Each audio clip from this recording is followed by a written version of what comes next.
Bonjour Edwy Plenel. Bonjour et merci d'être ici à Mediapart. On est ravis de vous accueillir.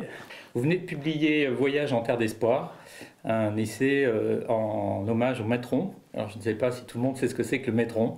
Le Metron, c'est un dictionnaire biographique du mouvement ouvrier et social. Et dans ce dictionnaire sont rassemblés des parcours de vie, des itinéraires de centaines de milliers de militants de l'égalité. Et quand j'ai découvert le livre, j'ai vu, et dans vos commentaires, dans ce que vous écrivez, que ces vies collationnées interrogent le verbe croire et qu'il y a du spirituel dans l'engagement, écrivez-vous. Donc j'ai été particulièrement intéressé par ça, d'autant plus qu'au Secours catholique, on vient d'adopter un projet pour les 10 ans à venir qui dit notre volonté forte d'être inscrit dans un mouvement pour du changement social, et qu'on identifie cette question de la spiritualité comme un levier pour le changement social. Et donc, on a le souhait aujourd'hui d'interroger des personnes qui sont sensibles à cette double question de la spiritualité et du mouvement social. Donc, merci de nous accueillir parce que je crois que vous n'êtes pas étranger à ces deux sujets. Mais je suis content que vous ayez remarqué ça parce que pour moi, c'est une question essentielle. Toutes ces vies qui ont fait depuis plus de 2 siècles les chemins de l'émancipation. Et l'émancipation, ce moteur de l'égalité, c'est le déplacement. Je ne suis pas assigné à mon origine, à ma condition, je ne suis pas enfermé, je ne suis pas assigné à résidence. Donc je peux cheminer au-delà de moi-même et vers l'autre. Et donc bouger. Et pour moi, de manière très concrète, historique, le catholicisme social dans toutes ses dimensions, que ça donne les prêtres ouvriers, que ça donne la GEC, la JOC, que ça donne témoignages chrétiens, etc., qui a toujours été d'ailleurs au rendez-vous je pourrais citer l'abbé Pierre aussi, et Emmaüs, qui a toujours été au rendez-vous dans les grandes crises morales des grands principes, et beaucoup plus parfois que certaines personnes qui n'avaient pas de spiritualité, pour moi, illustre ce déplacement, illustre ce fait de rester soi-même tout en faisant mouvement pour découvrir l'autre. Donc, qu'est-ce que c'est cette idée, le verbe croire ? Je pense qu'il y a un point aveugle dans tous les mouvements d'émancipation qui ont épousé des attitudes sectaires vis-à-vis de la religion. Qui peuvent contester évidemment des ordres religieux autoritaires, des idéologies religieuses conservatrices, c'est une chose. Mais en venir à bannir tout rapport à la croyance, c'est s'illusionner sur sa croyance. Les gens qui ne croient pas en Dieu mais qui croient au lendemain qui chante, croient à quelque chose. Et donc je pense qu'il faut assumer cette idée, et surtout dans nos temps troublés, où nous avons une jeunesse qui a besoin d'espérance, sinon elle peut tomber, elle peut se tourner vers des monstres qui lui font croire qu'il y a une espérance qui est en fait une impasse.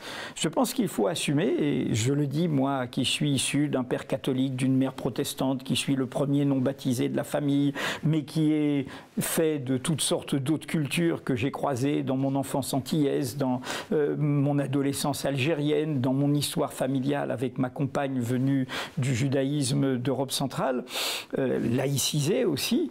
Je pense qu'il y a en effet du spirituel dans l'engagement.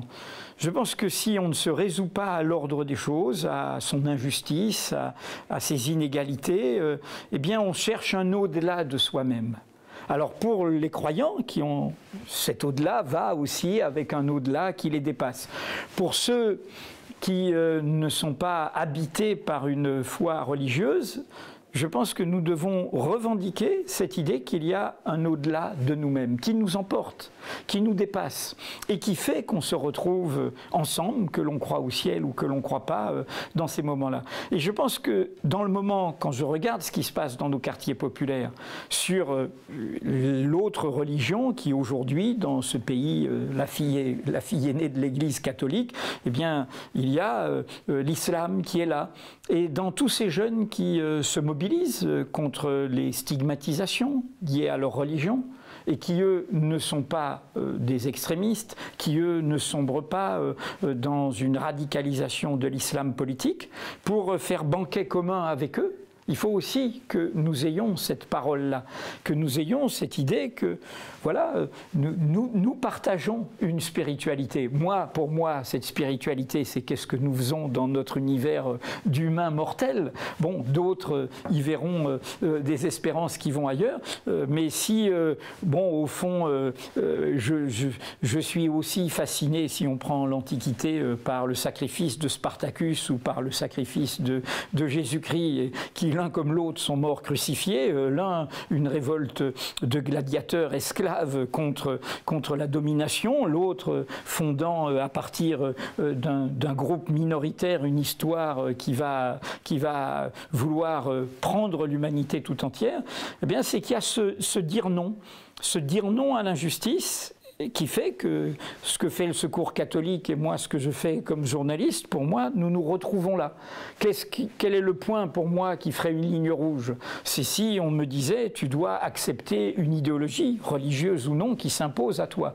Ça, nous avons en commun de demander cette pluralité et de ne pas vouloir qu'il y ait un ordre qui s'impose à nous d'en haut. Mais encore une fois, je crois à cette idée de l'au-delà de nous-mêmes. Et toutes ces vies que j'ai croisées dans le métron, Lacordaire, c'est le premier manifeste communiste et il est prêtre. Et c'est 18 ans avant le manifeste communiste de Marx et Engels. J'ai cité Témoignages chrétiens sur la question coloniale. Eh bien, Témoignages chrétiens est au rendez-vous de nos causes, bien plus que certains laïcs sectaires.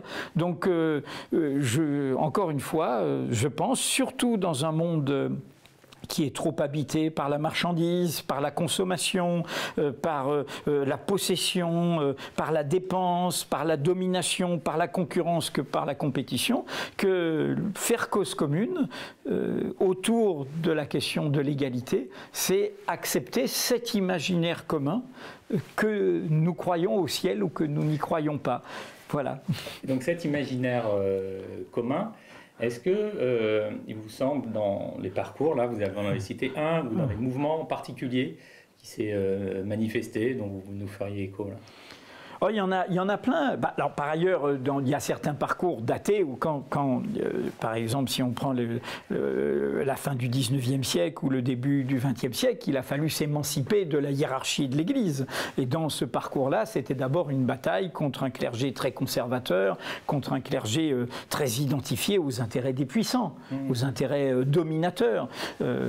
J'ai revisité ça dans ma famille. Il y a un grand-oncle chanoine qui s'appelait Hippolyte Plenel, en Bretagne, qui, à l'évidence, il était du côté de cet ordre. Mais en même temps, ironie, il était condisciple d'Octave Mirbeau, celui qui va faire l'Abbé Jules, qui va être le roman de l'anticléricalisme et qui va se rapprocher des libertaires. Donc, bien sûr, il y avait aussi cette bataille contre ce que les laïcs appelaient les corbeaux noirs.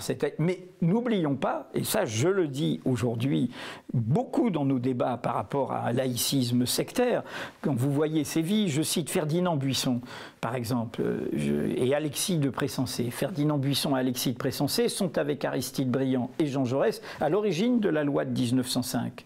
Mais ces deux-là, que j'ai cités au début, Ligue des droits de l'homme, Pressensé, fondateur, Francis de Pressensé, et le fondateur de la Ligue des droits de l'homme, et Ferdinand Buisson était le directeur de l'école publique. Eux sont de culture protestante, sont imprégnés de protestantisme, sachant que Jaurès n'avait pas empêché sa femme de faire baptiser catholiquement sa fille. Donc la spiritualité était présente. Et qu'est-ce qu'ils font avec la loi de 1905? Ne l'oublions jamais, ils font une loi libérale. Ils ne font pas une loi de haine du religieux. D'abord, ils mettent un S. Et ça, c'était un acte fondamental à religion. C'est la loi de séparation des églises et de l'État. Et il faut le réactualiser aujourd'hui, puisqu'il nous faut bien faire la place à l'islam, qui était oublié. Il était dans les colonies, donc on ne l'a pas pensé, mais on a fait droit aux deux religions minoritaires, le protestantisme et le judaïsme. Et Dieu sait, y compris les drames européens et les génocides l'ont montré, combien c'était une bataille. Donc en faisant ça, pour moi, l'événement de 1905 n'est pas un événement anticlérical. C'est au contraire un événement de libération du peuple catholique. C'est de dire, venez au banquet commun. Tu as ta croix, tu vas à la messe, pas de problème. Je ne vais pas te boycotter parce que tu as une pratique religieuse. En revanche, venons ensemble, on va discuter de notre condition ouvrière. On va discuter de ce qu'on fait face au patron. On va discuter de ce qu'on fait sur notre quartier et tout. On va discuter ensemble. Et ça donne le catholicisme social. Ça donne le fait que on se retrouve au banquet des causes communes sans ce qu'on nous ait demandé. Et je suis issu de ça. Mon père a servi la messe jusqu'à l'âge de 18 ans. Ma mère était issue d'une famille protestante et un père qui était au consistoire de l'Église réformée. Donc, on fait son chemin. On fait son chemin. Et on fait son chemin. Et je dis ça parce que ça est vraiment dans la relation du dialogue et de la discussion intra-religieuse, et y compris entre religieux et non-croyants, c'est une question essentielle aujourd'hui. C'est une question essentielle pour faire droit à tout le monde. Et qu'on ne dise pas à une partie de notre peuple qui a une autre religion, qui s'affirme aujourd'hui, c'est-à-dire les musulmans, à dire « mais vous, non, vous, il faut que vous fassiez place nette. Il faut que vous soyez invisible. Il faut que vous ne soyez pas là. » Alors que, comme vous le savez, la loi de 1905, par exemple, considérant que croire, c'est une opinion, si on est croyant, on pense que ce n'est pas une opinion. Bon, mais ils disent, c'est une opinion, donc je respecte les opinions. Et la loi de 1905 accepte les processions religieuses. Donc j'ai le droit de manifester ma croyance dans l'espace public. J'ai le droit d'aller dire, et je peux faire une procession pour un pardon, etc. Donc il faut rappeler ça. Et donc moi, comment dire, peut-être est-ce que le fait que, aussi, nous sommes dans un pays, on le sait tous, qui à la fois est en quête d'espérance, et en même temps, on le voit bien, la pratique religieuse, dans quelques domaines que ce soit, est aujourd'hui minoritaire. Quand on dit qu'on est catholique de culture, d'habitude, de fête, de baptême, de mariage et tout, mais pas très minoritairement de pratiques religieuses. Et c'est vrai pour la plupart de ces identités. Et donc, dans ce contexte, pour moi, je pense que ceux qui sont majoritaires aujourd'hui, c'est ceux qui disent « j'ai pas besoin de spiritualité, j'ai pas besoin de croyance, je suis au-dessus de tout ça ». Or, je pense qu'une société ne bouge que grâce à ses minoritaires. Si c'est la majorité qui fait la loi, la majorité, elle est installée. Et elle va nous écraser. Donc moi, je dis, moi encore une fois, qui suis non-croyant, je dis à ce monde-là, non, au contraire, ceux qui croient, ils nous bousculent, ils nous réveillent, ils nous posent des questions. Donc vous direz bien que la spiritualité, c'est un levier de changement social. Mais bien sûr, bien sûr. Quand je dis, je l'ai dit dans mes souvenirs de jeunesse, j'ai dit, il y a du spirituel dans l'engagement. Racontant des biographies de militants, en l'occurrence d'extrême gauche, de militants qui étaient dans l'opposition de gauche au stalinisme, etc. Et quand je regardais leurs itinéraires, je m'apercevais qu'il y avait, y compris dans leur histoire familiale, quelque chose qui se recyclait. Je pense qu'il y a du spirituel dans l'engagement. Je redis cette formule, il y a un au-delà de nous-mêmes. Et évidemment que, comment dire, on cherche la bonté, on cherche la beauté, on cherche un horizon, on cherche quelque chose qui nous élève. Souvent, je suis moqué dans mon discours, surtout dans ma façon d'avoir tendu la main sur toutes ces questions et d'avoir refusé une caricature de laïcité sectaire. Et on dit le prêche du Père Plenel. C'est comme ça qu'ils me caricaturent dans mes topos. Et moi, je le prends pour un compliment. Ça veut dire quoi? Ils veulent... Un ancien président de la République, récent, oublions son nom, avait dit un jour « J'en ai marre de la dictature des bons sentiments ». Je dis « Mais vous voulez une démocratie des mauvais sentiments ? Vous voulez une démocratie de la rancœur, de l'aigreur ?» Et donc, évidemment que et aucune religion n'en est propriétaire, n'en est seule propriétaire d'une vraie croix que personne d'autre ne pourrait. Mais dans toutes les religions, il y a à un moment, il y a eu leur sectarisme, il y a eu leurs inquisitions, il y a eu leur crispation, il y a eu comme dans toutes les traductions de l'histoire humaine, mais toutes aussi ont apporté à un moment cette idée de s'élever, de sortir comment dire, de la fatalité, Et donc, pour moi, il y a quelque chose qui est essentiel. Je suis pour défendre cette idée que nous avons des spiritualités communes qui se retrouvent autour... quand on dit une république démocratique et sociale, par exemple, on sait toujours qu'on ne l'aura jamais. C'est un inachèvement permanent. C'est une terre promise, mais à toujours construire, à toujours inventer. Que les catholiques disent le royaume des cieux, ben, la République démocratique et sociale, c'est la conquête permanente de nouveaux droits. Quand on découvre la grande pauvreté, on découvre la grande précarité, on découvre la question des réfugiés, on découvre les droits des minorités, et à chaque fois on bouge, et à chaque fois on défend de nouvelles causes. Et donc, c'est cela mon idée de cette spiritualité. Oui, j'ai lu que vous défendiez la beauté et la bonté comme horizon pour notre société. Alors ça m'a fait penser, il y a un petit bouquin qu'a fait le pape adressé aux jeunes dans lequel il les appelle à une révolution d'amour et de justice. Oui. Et ça m'a fait penser à ça et je me suis dit finalement, quand on dit ça, il y a un petit côté bisounours, machin, etc. Et je me pose la question sérieusement de savoir comment est-ce qu'on pourrait marier mieux dans notre société ce combat pour la justice, pour les droits, et en même temps cet appel à la bonté. En étant au plus près des vies concrètes. Je pense que tout ce dont on parle ensemble là, moi je le fais dans mon métier de journaliste, vous le faites en tant qu'association dans le secours, hein, cette idée de secourir, c'est qu'il y a la politique bien sûr, il y a ceux qui sont obsédés par le pouvoir, il y a ceux qui veulent nous gouverner, nous diriger. Mais notre avenir ne sera pas garanti que là. Et peut-être parfois il sera détruit là. Nous, ce que nous devons faire, c'est nous occuper de la société. Et c'est défendre la société, être au plus près d'elle.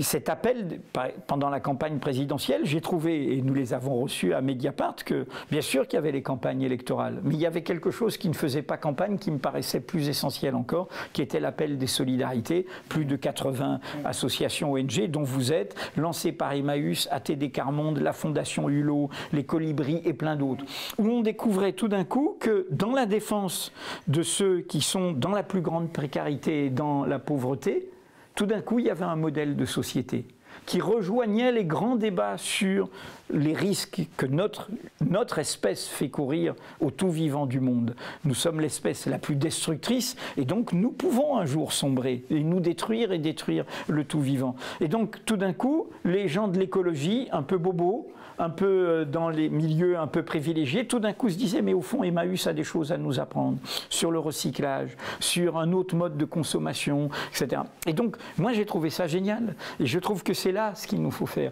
Et donc c'est là qu'on retrouve la bonté et la beauté, parce que dans ces gestes de solidarité, il y a tout de suite de la bonté et de la beauté, qui est l'envers de la haine, l'envers des peurs. C'est comme par exemple sur les réfugiés et les migrants. Bon, une de nos tristesses, nous en France, c'est que nous n'ayons pas eu dans notre monde politique des gens qui aient la parole qu'a eu le pape François d'emblée à Lampedusa. Qu'as-tu fait de ton frère? Qu'as-tu fait de ton frère? Et cet appel, on aurait aimé l'entendre de façon laïque dans notre monde et très haut. La politique est une parole. Que faites-vous de vos frères? Que faites-vous de vos frères? Vous, hein, l'humanité a toujours bougé et tout. Eh bien, nous n'avons pas eu ça, mais dans le peu de réfugiés que nous avons accueillis par rapport à d'autres pays, qu'est-ce qu'on voit très localement? On voit de formidables actions de solidarité. Et on voit parfois des crispations, on n'en veut pas, et ceux qui font l'action de solidarité finissent par convaincre les autres, au point que quand les réfugiés quittent le village, le patelin, la petite ville, les gens disent « Ah non, on veut les garder ». Et donc, moi je crois à ça, je crois à ce mode d'action, je crois en clair et c'est toute l'histoire du Métron. Je pense je crois, en France on fait aux grands hommes la patrie reconnaissante. Je préfère ces personnes ordinaires qui font des choses extraordinaires. Et c'est comme ça qu'on retrouve confiance, et c'est comme ça qu'on tisse autre chose. Vous avez dit, c'est les personnes qui voient ces réfugiés, etc., qui font changer les autres. Moi, je crois que ce qui fait changer les autres, c'est les réfugiés eux-mêmes, parce qu'ils passent de rencontres. Bien vu. Et donc, je dis ça parce que vous notez dans le bouquin, vous parlez souvent des exclus, des vaincus. Vous citez Edgar Morin, qu'on dit être résolument avec les exclus et les vaincus. Et donc, j'avais cette question-là par rapport à la spiritualité. Est-ce que vous pensez qu'il y a quelque chose de spirituellement particulier d'être avec les exclus et les vaincus dans des actions de solidarité comme ça? Mais bien sûr. Bon, de ce point de vue, je veux dire Edgar Morin, d'ailleurs, comme d'autres figures comme Alain Badiou et des gens comme ça, ils prennent Saint-Paul, hein.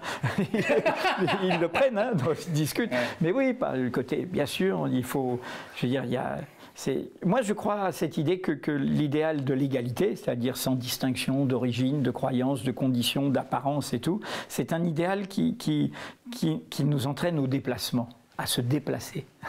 Et quel est le plus fort déplacement, qui est d'aller vers l'autre, et non pas pour lui dire « tu es moi, tu es pareil que moi », mais le reconnaître comme autre. Et du coup, en le reconnaissant comme autre, découvrir sa propre humanité. Pour moi, c'est ça la rencontre. Et c'est pas je vais assimiler l'autre, je vais dire à l'autre sois comme moi. C'est l'autre. Je suis issu de ça. J'ai grandi en Martinique, ensuite en Algérie.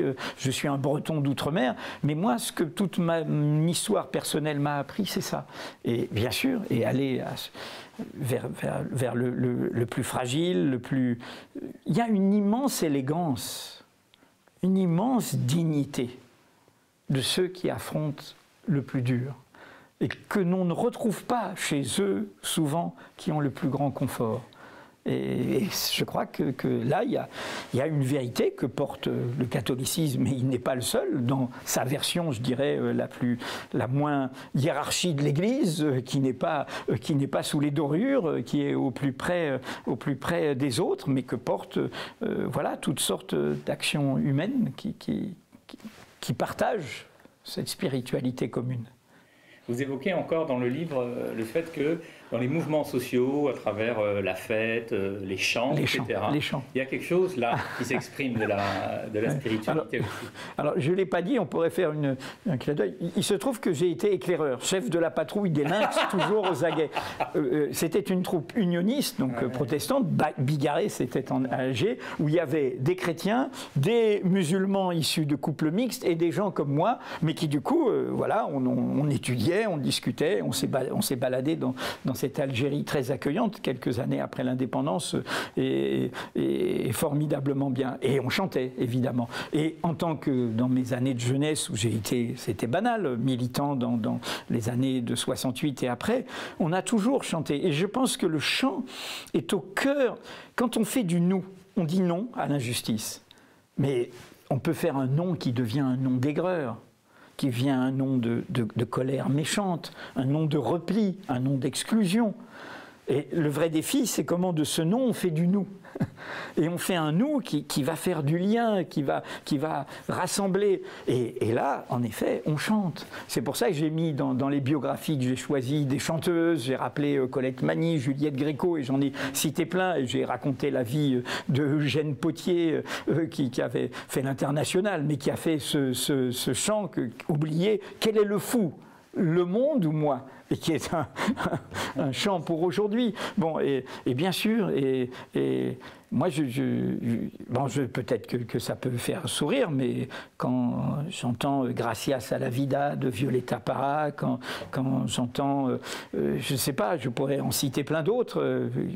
Bon, merci à la vie qui m'a tant donné, et Dieu sait si elle vivait une chanteuse chilienne qui après va hélas se donner la mort après ce chant d'amour pour la vie. Et moi, je suis bouleversé par ça. Je vais vous dire, et d'ailleurs pour moi c'est un peu une tristesse, nous avons vécu un moment d'élection présidentielle avec ce truc où la volonté de tous est ramenée au choix d'un seul, quel qu'il soit, et on verra bien ce que ça donne. Et à chaque fois, bon, moi je fais mon travail et puis j'essaye d'être loyal, honnête sur tout ça. Et en même temps, j'ai une tristesse. Parce que je ne peux pas être dans l'adhésion à un seul. J'ai envie qu'on soit tous là à chanter quelque chose qu'on partage. Et ça, cet idéal démocratique qui lie profondément l'idéal démocratique à la question sociale, de faire une unité de ce nous, de respecter tous nos jeux dans leur spécificité, dans leur diversité, pour faire ce nous-là, c'est évidemment pas dans ces événements césaristes, bonapartistes qu'on les retrouve. Là, on est spectateur, on est exclu, on n'est pas dans ce grand talent où on se met à chanter tous ensemble. Voilà. Et vous dites là que en fait, le passage du jeu au nous, il passe par l'altérité, la rencontre, Oui. etc., et qu'il y a une forme un peu Lévinas là-dedans. Mais c'est tout à fait juste que vous citiez Lévinas. Dans un autre livre que j'ai fait, qui m'a valu à la fois beaucoup d'amis et beaucoup d'ennemis, pour les musulmans, j'aurais pu dire pour l'égalité, pour les minorités, voire pour les croyants, quels qu'ils soient, où qu'ils soient, pour les minorités, où qu'elles soient, et je le dis dans ce livre, y compris en pays musulman, j'aurais écrit pour les chrétiens, ou j'aurais écrit pour les chiites face aux sunnites. Je veux dire, c'était ça le propos, être au rendez-vous de l'autre. Et à la fin, je cite ce journaliste polonais, et Dieu sait si la Pologne, terre catholique, mais terre de notre ombre aussi, puisque cette terre catholique fut le territoire choisi par les nazis pour les génocides des Juifs d'Europe. Il écrit, c'était un très grand journaliste, Richard Kapuscinski, et il écrit à la fin de sa vie un livre qui s'appelle « Cet autre », l'autre. Et citant Lévinas, Kapuscinski, qui est polonais de culture catholique, dit « Aujourd'hui, pour l'Europe, la question centrale, c'est la question de l'autre. L'autre, il est là maintenant. Il a fait son chemin. On n'est plus dans cette projection de l'Occident sur le monde qui s'est imposée, qui a imposé pour le meilleur et pour le pire ses valeurs, ses religions au monde. Maintenant, l'autre fait son chemin. Et donc, nous sommes à l'épreuve de l'autre. Et comment nous serons face à l'autre. Et comment, en clair, je le redis, comment nous trouverons notre humanité en allant à la rencontre de l'autre. Cette question-là qu'on partage, moi je suis souvent un peu triste parce que je trouve qu'on manque les lieux, les espaces où ça puisse réellement être débattu, porté. Et donc je trouve que finalement les gens qui portent cette attention-là sont un peu isolés ou rapidement enfermés dans des postures. Vous disiez, on m'appelle prêche. La question que je me pose, ça serait aujourd'hui, qu'est-ce que vous verriez, vous, comme lieu, rendez-vous, opportunité pour travailler ces questions-là? Bon, à l'image de nous, ce qu'on a essayé de faire, c'est-à-dire un journal qui est un carrefour, qui est un journal bénéficiant de la révolution numérique, qui est sans frontières. Voilà, tout le monde peut venir lire, peut venir discuter, peut venir contribuer, et en même temps que c'est une université populaire. Je pense qu'il faut faire force de nos causes communes. Et j'ai toujours dit, je vais beaucoup, le virtuel c'est du réel, dans des débats, je vais autour de Paris, je vais dans les quartiers populaires, j'ai fait beaucoup de rencontres et de réunions, et où je dis combien il faut faire cause commune. Cause commune, ça veut dire se mettre autour de la table en ne nous demandant pas à chacun notre passeport, notre identité, mais dire mais qu'est-ce qu'on a en commun ? Et on le voit bien aujourd'hui sur les questions de liberté, sur les questions de réfugiés, sur les questions de discrimination, sur les questions d'inégalité. On se retrouve à avoir dans différents lieux beaucoup de choses en commun. Et au bout d'un moment, il faut faire force de ça. Je vais vous raconter une histoire. Je suis venu présenter pour les musulmans à Grenoble. Le lendemain, la maire de Grenoble m'a fait rencontrer, et on était en plein contexte du début des attentats à Charlie, et puis la suite, vous la connaissez, qui a continué, le Bataclan, etc. C'était ce contexte-là. Et le maire de Grenoble m'a fait rencontrer, il y a un conseil intra-religieux à Grenoble. Donc on a discuté, et je me retrouve, donc il y avait quelqu'un pour le diocèse, il y avait, je ne sais plus, c'était un ou deux représentants côté protestant, où il y avait un rabbin, il y avait 3 imams, puisque les religions ont des différentes variétés de représentation. Et à un moment, je demande, mais bon, et je dis qu'à Grenoble, quand même, après Charlie, la municipalité a laissé faire, et je trouvais ça bien, des prières. Non pas dans les lieux de culte. Il y a eu, dans chaque culte, a pu faire des prières après les attentats. Et il a dit aussi son expression. D'autres disaient d'une autre manière leur solidarité, mais chacun a exprimé ce qu'il ressentait. Bon. Donc je me tourne, je dis, mais qu'est-ce qui fait que vous vous entendez si bien, vous vous connaissez et tout. Et parmi les 3 imams, il y en avait un plus discret au départ que les autres, qui est sorti, et donc d'origine ouvrière, l'immigration, et en plus défendant l'idée que ce ne sont pas des imams imposés de l'extérieur, qu'ils viennent de leur propre communauté, et qui à un moment s'avance et qui dit, au début, vous savez, pour nous c'est un peu compliqué, on ne s'exprimait pas trop, etc. Mais maintenant, ça va mieux et on arrive à faire des choses ensemble depuis que les catholiques, eux aussi, ont compris qu'ils sont minoritaires. Et vous voyez ce que ça voulait dire? Ça voulait dire, la minorité, c'est toujours une construction. Ça veut dire que, et c'est de ça dont vous parlez, de ce monde qui ne donne pas droit à ça. Ce monde, je le dis, je cite Péguy. Ces gens, Charles Péguy est pour moi une inspiration. Il est revenu, comme vous savez, à l'Église, mais c'est un chrétien assez indiscipliné, qui était libertaire, dreyfusard, et je partage tout son itinéraire. Et Péguy, à un moment, s'en prend à ce monde moderne qui ne croit plus à rien. Qui ne croit plus à rien, qui joue sur les deux tables et tout. Il dit à un moment, ce monde moderne qui ne croit plus à rien, même pas à l'athéisme. Même pas à l'athéisme. C'est-à-dire qu'il ne croit pas. Et ce monde-là, on l'a vu dans la politique un peu brutale de ces dernières années.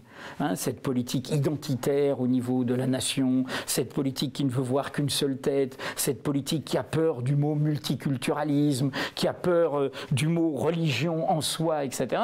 Eh bien, voilà cette politique-là, c'est une politique de ceux qui ne croient plus à grand-chose. Et du coup, qui vient une politique sèche, une politique morte, une politique sans espérance, une politique professionnelle, une politique qui ne nous fait pas rêver. Et nous ne combattrons les tenants des haines, des peurs, du bouc émissaire, de la bataille de l'un contre l'autre, qu'en donnant droit à une politique qui croit de manière, qui accepte de croire, à une espérance qu'on construit, on fait un chemin, un pas devant l'autre. Merci, Louis Plenel. Ben non, merci à vous, ça m'a permis de dire des choses qui me tiennent à cœur.